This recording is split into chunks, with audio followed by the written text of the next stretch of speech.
માવો ખાતા હોય ને તો ગમે ના પિચકારી નહીં મારતા. કચરા પેટીમાં થૂકવાનું. સમજી ગયો ને પિંચુરા? માવો ભલે ખાવ પણ કચરા પેટીમાં થૂકવાનું. ન ખાવ તો એનાથી વધારે સારું.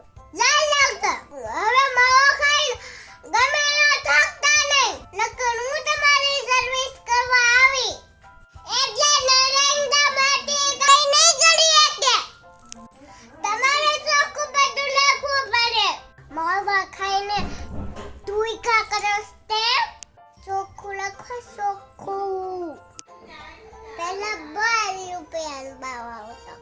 હવે માવા 10 રૂપિયા થા. તોય ખાતા બંધ નહીં થતા. બંજારી બધા સુધરો.